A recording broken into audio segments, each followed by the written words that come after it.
What is everyone? Scratch Hedgehog here, and today I am gonna mix things up a bit for today.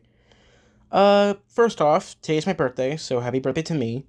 And second, um, I decided to do a top 10 video. So I know it's usually I do gameplay videos, reactions, yada yada yada, but I want to mix things up a bit for my birthday, so again, this is a birthday video. Originally, I was thinking of doing a stream, but because I don't have 1,000 subs, I got fucking pissed. So, I mean, originally I was just thinking of doing like a birthday stream and stuff, but couldn't do that. Anyway, like I said, I'm gonna do my top 10 favorite 3DS games. And the 3DS games you see here, the top 3DS games I have here are the ones that you see on this list. Technically not a list, but you know what I mean. And I will mention some honorable mentions of 3DS games. And yes, I do have my 3DS. This is actually a new 3DS XL. It looks normal, but as soon as I turn it on, hold on, give it a minute. Yeah, the bottom screen's fucking broken. I would tell you how, but honestly, I just don't know how. It just went black. So yeah, all you can see here is the Mii Maker and no bottom screen. What the fuck? Yeah. So I'm gonna turn this off. Please turn off. There we go. And I only remember where some button placements are. So anyway, yeah. Here we go. My top 10 favorite 3DS games. Let's go. Starting off at number 10, we got Skylanders Swap Force. So I actually did like this game when I was a bit younger. I think like, I don't know, in my mid-teens. I don't know. So if you remember the series known as Skylanders, I hope you're familiar with Spyro, so whatever. So basically, this is literally any other Skylanders game, but if you heard about Swap Force, basically there are these special types of Skylanders where you can swap their torso and their leg parts to create newer names of Skylanders. Yeah, that's just kind of it for the gimmick. And the main villain of the game is not Chaos, which honestly I feel would have been good because, I don't know, OG villain, I guess, is Count Moneybones, who's an evil undead prick whose motive I forgot how works, but who cares? Yeah, but yeah, this is number 10. I wouldn't say how the game's played, I just know it's a typical Skylanders game. Also, I just hate grinding. I just wish they would be at max power, and that's just it, so. Next game. At number 9 is Tomodachi Life. So, if you have played Tomodachi Life, in my opinion, it's actually kind of a decent game, a casual game. It's kind of like Animal Crossing, but, you help every Mii that you put in your island. Basically, what I'm saying is that these Mii... Sorry if I'm talking too much. But anyway, in Tomodachi Life, on your 3DS, you get to create a Mii that you can put on from your 3DS to this game. And you put in more islanders that you have in your... You make more islanders from your Mii Maker, or, you can download, or you can, scan QR codes on your 3DS from other people's Miis to put in this game and make them as islanders. There's also Street Pass and stuff. Not just that, but Miis that are, of course, the opposite gender can actually fall in love with each other and get married. I'm not sure about gay couples, which I am not going to attempt when I get another 3DS. What else? What else? Oh yeah.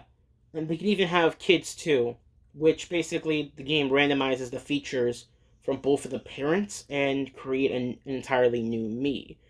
You also babysit the parents' child, and then watch them grow and become another islander, and watch them get married, yada blah blah blah. The point is that you can make your Mii's personality, customize how they look. You can even give them all types of clothes. Hell, you can even make them look like a Power Ranger or something. I don't know.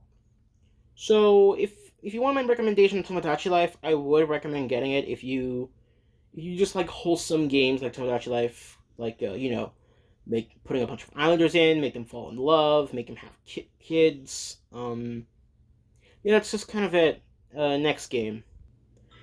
Number 8. Number 8. Paper Mario Sticker Star. Yes, I know you guys hate the game, yeah, because of its mechanics or some shit, but I really don't care. I really did like playing Sticker Star because actually no. Sorry. I kind of do like Sticker Star because other than one of the other games I have on my list, I don't really have that many RPG games, so this is I do recommend if you are a fan of Paper Mario, but if you're a hardcore fan, then you can just go away, I guess. I don't know, don't buy this game if you're a hardcore fan. But if you're just a Mario fan and you just like other types of gimmicks, then go right the hell ahead. I really don't care. And what's weird to me is that this game does bore me a bit, because most of the time I'd rather just go straight for like the final boss and just see what happens. So yeah, anyway, yeah. On to the next game. So for number 7, we got Super Mario Maker for Nintendo 3DS. I actually do like this game. I actually do like this game a lot, but it's probably not enough to be on the higher ups of my list. So yeah, in this game you get to create your own stages, like the original Mario Maker that was on the Wii U. And I guess if you want to count Super Mario Maker 2 on the Switch, which no, I do not have that game. Sorry, but you can create your own stages. Yeah, try different art styles, like you can try OG, Super Mario World, Super Mario World 3, I don't know. And then, you also got the Super Mario Bros. U style, which I do like more because it's a little more modern than any other Mario game, I guess. And hell, you can even try to recreate other stages. The only problem with this game is that there's no slopes. That's all I have to say. There's no fucking slopes. Next game. Okay, now we're on to my... Yeah, sorry. Now we're on Sorry, I can't talk. Number 6 is Kirby Triple Deluxe. I do like this game a lot, actually. Okay, not a lot, but I do like this game. The only thing I would have to say is I feel like there should have been... the only complaint I have is that they didn't add the Smash Bros. Ability. I'm just saying. They should have added the Smash Bros. Ability. I do like the boss fights, the abilities. My favorite ability, I would have to say, would be Sword. That will be my favorite ability. But the most useful ability I recommend using if you're going up against bosses in the arena and True Arena, I recommend using Leaf. Because the guard for Leaf Kirby is fucking broken. Like, you're completely invincible when you guard as Leaf Kirby. Again, it's broken, trust me. I mean, I don't know if that works in, I don't know if that works any well in, Star Allies, which I don't know if it is in Star Allies.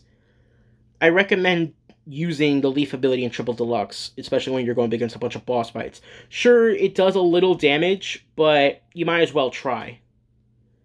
Okay, on to the next game. Okay. Now we're on to the top 5. So number 5, we got Pokemon X. And to tell you this, Pokemon X is literally my first and only Pokemon game I own. And no, that doesn't count with Pokemon mobile games such as Pokemon Go and Pokemon Masters EX. Or just Masters, who cares? I really do like the journey that I spent in my hours of playing. Collecting new Pokemon, beating rivals, beating gyms, of course beating the Elite Four, and being the champion. I just really liked it a lot. And if you're asking what Pokemon are in my team, even if they're not competitive, I'll tell you. I have Charizard, Greninja, Lucario, Absol, Mewtwo, and Zygarde.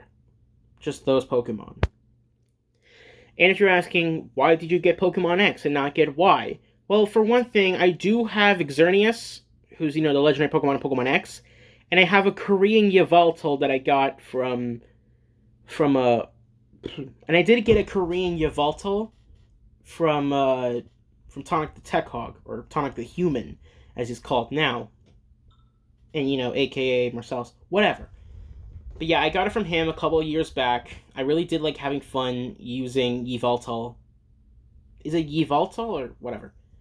Anyway, yeah. And I did like using the Mega Evolution mechanic because it basically gives Pokemon more aesthetics. Like, for example, Charizard getting blue flames both on his mouth and tail, which we can all agree it's a more better design than Pokemon. Yeah, I'm sorry, it's a more better design than Mega Charizard Y. In my opinion, Charizard X is better than Charizard Y. Same thing with Mewtwo X. Yeah, I also have Mega Mewtwo as well.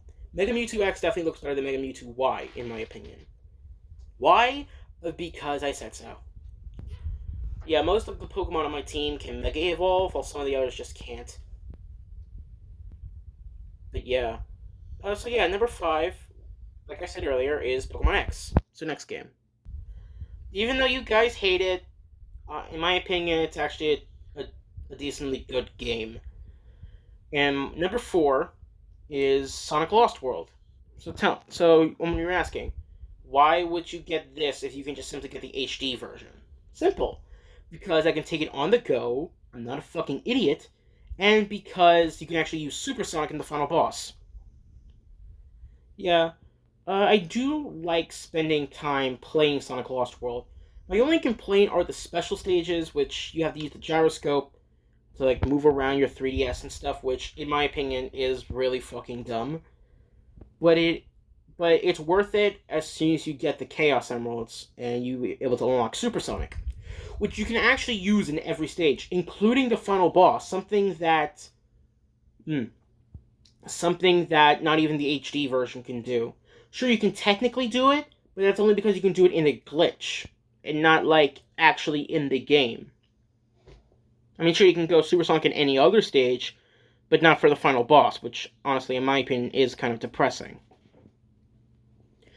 And I do recommend getting this game because even though this is on the 3DS, this is technically or actually, I'm pretty sure it is the first Sonic 3D platformer on the 3DS. And I do recommend getting this game, especially if you're a Sonic fan and if you're wondering, I wonder what the 3DS version is like. And then, boom. Sure, the cutscenes look a bit choppy, which they just stole from the 3DS version, but it's not that many, though. But, yeah, like, sure, the cutscenes look choppy. Hell, even the CGI cutscenes look weird.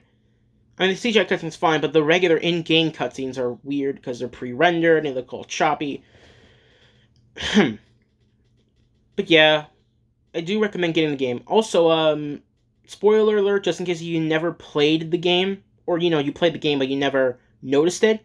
But if you collect 5 red rings in each, let's say, zone from each world. Like, for example, if you collect all the red rings in Windy Hill from both Zone 1, 2, and 3, you can unlock an extra zone, which you also have to collect the red rings on that. And then, you keep doing for the other 6 zones. And if you do that, you unlock another extra stage for Lava Mountain, which is just, I would say, a slightly harder version of the final boss, which it just gives you a little less rings. So anyway, on to number 3.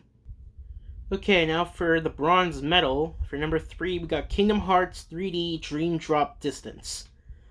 I really did like this game. Like, basically, it was powerful enough to run on the 3DS, just like of how Birth by Sleep was powerful enough to run on the PSP. Basically, my point is, I did really like playing this game. You get to play as Riku and Sora. My only complaint about it is that the whole drip mechanic is that you have a certain amount of time to play as each character, and then, you somehow randomly fall asleep during the middle of battle, and, you switch to the other character. This even happens in the middle of boss fights, because if you drip during the middle of a boss fight, that's going to be a pain in the ass.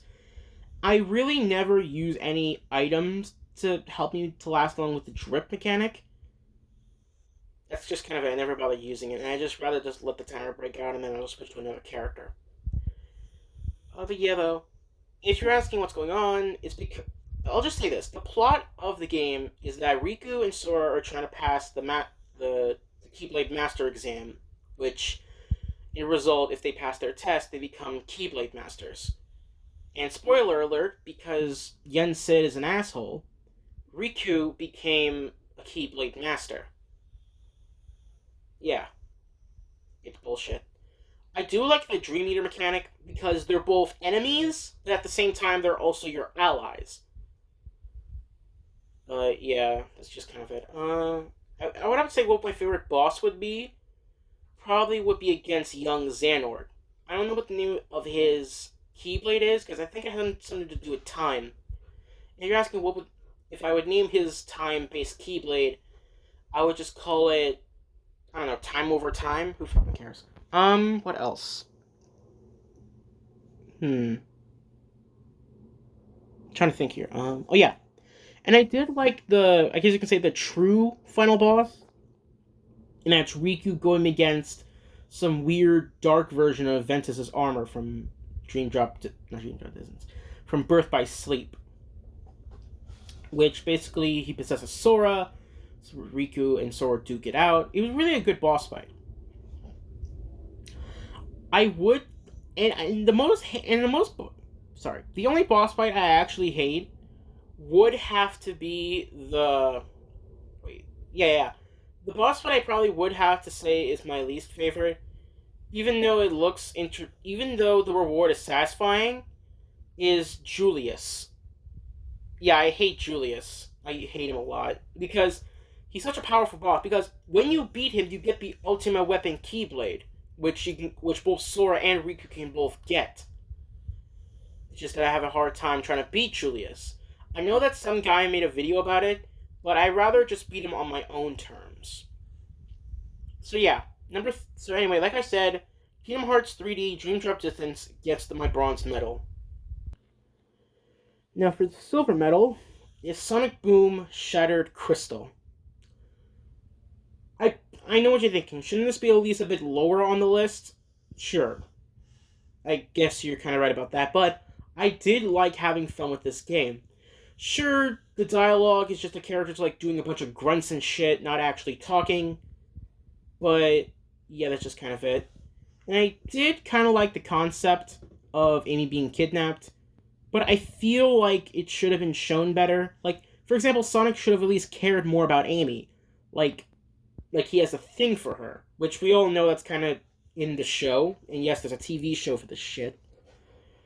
I never played the Wii U version because I don't even have a Wii U, but I do want to get Fire and Ice because it actually has actual dialogue.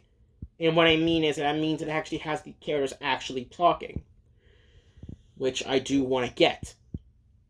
And sure, I guess you could say the only things I don't like about the game is that there's forced exploration, which that means you have to go back after when you unlock a certain character. Like, for example, if there's like a weird spike barrel spinning around and you want to get to see what treasure's behind it, you can use Styx's boomerang to break some kind of core, and then you can get through. And there's also Tails' submarine minigame bullshit, which allows him to, search for extra blueprint pieces that are like underwater or something. And as for Knuckles, he can dig underground. And Sonic, he can just do his usual things by air dashing into blue blocks. And surprisingly, the completion bonus after getting everything, sadly, is just some stupid dance party. I do kind of like the music, but no. Like, they should have at least, they should at least give you, like, a New Game Plus mode, or, give us a New Game Plus mode, or let us play as Amy, but no, they just don't do that. And also my only disappointment is that the only boss fight in that fucking game is going up against Lyric. I'm not joking. Lyric is the only boss you ever fight, technically. Because I guess if you include the worm tunnels or the rival races, such as against Styx, Shadow, and Metal Sonic, I guess you can say they're boss fights, but not really. But, yeah. There's those games.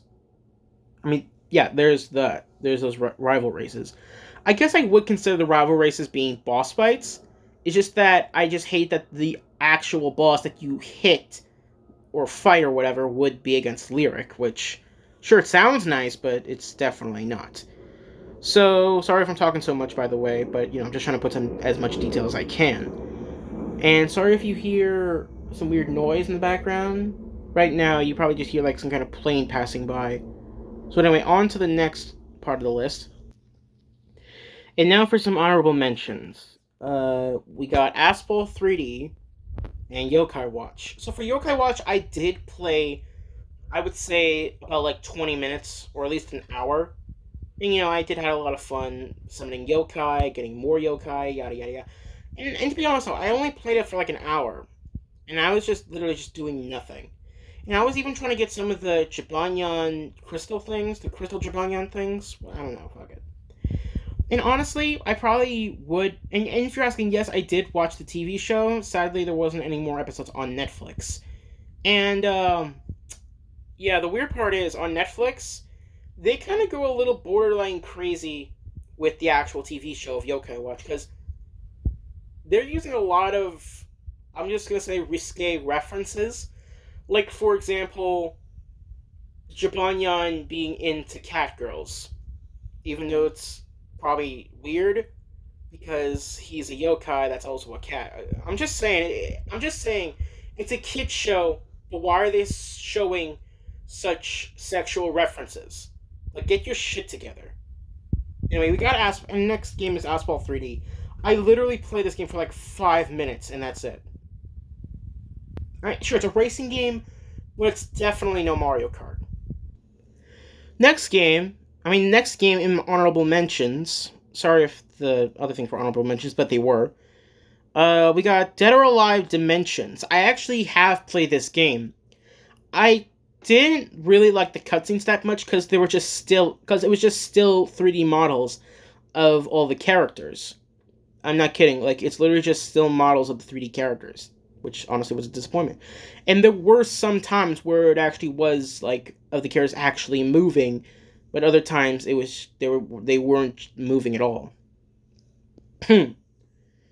And if I have to, yeah, sorry. And I did like playing this game. Sure, it's a fighting game, but the only reason why I liked it, well, I mean, it's rated T for teen, so you guys should probably already know why I like this game. Anyway, on to another honorable mention. Next honorable mention is Super Monkey Ball 3D. I actually did play this game a little bit. But what was weird, though, is that you can just skip straight to the final level. I mean, I don't know if it was... I think this was a used game, so maybe that's why I was easily able to go to, like, the last level of the game. I don't know. I did like the kart racing and the Smash Bros. Ripoff that they had in the game, but that's kind of all I had for that. And I did let my little cousins play with this game, despite that I should have gave it to them and I wouldn't see this piece of shit ever again. But yeah, that's kind of it. But yeah, I kind of like this game. Yeah, I just feel like... I don't know. I think the only thing I liked about it was just the kart racing, and that's it. And I do have one more honorable mention, so give me a minute. One more honorable mention I want to say before we get to number one, and that is Face Raiders. Basically, how the gimmick works is that you take a picture of literally any face. If you're asking why the hell does my face look pink, it's because that when my 3DS got fucked up, for some reason the camera also got fucked up, and it has like some weird pink filter, despite it doesn't have it. Anyway, you take a picture of your face, or if you're lazy, take a picture of the wall, because fuck faces. You can hit these weird, I'll say, drones to earn points, and towards the end, you get to face a boss. And that's just kind of the gimmick. Just shoot these weird face things, and then you get to the boss. Yeah, that's just kind of the gimmick for Face Raiders. Shoot faces, and then shoot a more eviler face, that's the boss. Now, before we hit number one, let's recap. We got number 10, Skylanders Swap Force. Number 9, Tomodachi Life. Number 8, Paper Mario Sticker Star. Number 7, Super Mario Maker for 3DS. Number 6, Kirby Triple Deluxe. Number 5, Pokemon X. Number 4, Sonic Lost World. Number 3, Kingdom Hearts 3D Dream Drop Distance. And number 2, Sonic Boom Shattered Crystal. And now for number 1. Number 1 of my favorite 3DS games, and that is Kid Icarus Uprising. Yes. So, first off, I recommend watching Chugga Conroy and watch him do a gameplay or a walkthrough, whatever, let's play, of Kid Icarus Uprising on his channel. So anyway, now to tell you why I like this game. For one thing, I do like the characters. Hades was hilarious, Pit was being naive and stupid, Dark Pit was being, probably being a better edgelord than Shadow the Hedgehog. Medusa was thick, Palutena basically being an asshole to Pit, even though it was funny. All the characters had such great personalities, and they were fun to look at. Even Thanatos, he for some reason came back after losing against Pit in, chapter 8? No, chapter 7, I think, yeah. What else? Oh yeah, and I really do like every chapter. From all the way to chapter 1, The Return of Palutena, to chapter 25, The War's End. Throughout the whole thing, I really love playing through. I also like the final boss because it had, I believe it was, 6 fucking phases? I think. I don't know. And I did like the boss battle mode. And I also like at the end of the end credits, if you actually wait long enough, in the end, in the end screen where it says the end, Hades actually talks to you at the end of the end credits. At the very end if you wait long enough. And he says he unlocked boss battle mode for you. I don't know if you unlock boss battle mode naturally, even if you skipped listening to Hades, or not, but, yeah. So anyway, like I said, when you beat the game, you unlock boss battle mode, you got easy, hard, you got easy, medium, and hard. I only managed to beat easy, but I do want to know what it feels like to beat on the other 2 difficulties. And there's also, tons of fucking, models, or, not models, figures, whatever. You do it by scanning AR cards, no one cares. And I do like that you can customize your weapons, give it extra damage with poison, or just damage in general, or, make other types of combinations, like bows, staffs, blades, orbiters, you name it. And if I had to say what would be my favorite chapter, I would have to say it would be chapter 25 and chapter 9. Just those 2 chapters alone are good. Plus, I do kind of like boss rushes, but only when the difficulty feels right. So yeah, that's it for number 1. Oh, and if I wanted to add a number 0, I probably would say Super Smash Bros. For Wii U and 3DS, even though technically it's just 3DS. But the point is, I do love playing that game. It's a portable Smash Brothers, but I lost the game a few years ago, so yeah. But since we now have Smash Bros. Ultimate, I don't have to worry about getting the DLC characters that were in Smash 4, but now we have it in Smash Ultimate. So anyway, moving on. So that's my top 10 favorite 3DS games. And if you're asking, but scratch, if the bottom screen is blacked out and broken, can you still put games in it? No, I can't. Because for some reason the card reader in the inside of my 3DS is broken, so I can't even do that. So anyway, that's it for this video. Tell me in the comments if you want me to do top 10 DS games. So, I will do that. And I guess maybe top 10 Wii games, maybe? I don't know. So anyway, that's it for this video. Like, comment, subscribe, blah, blah, blah. And click on all notifications so you guys can know what videos I'm uploading. Anyway, bye.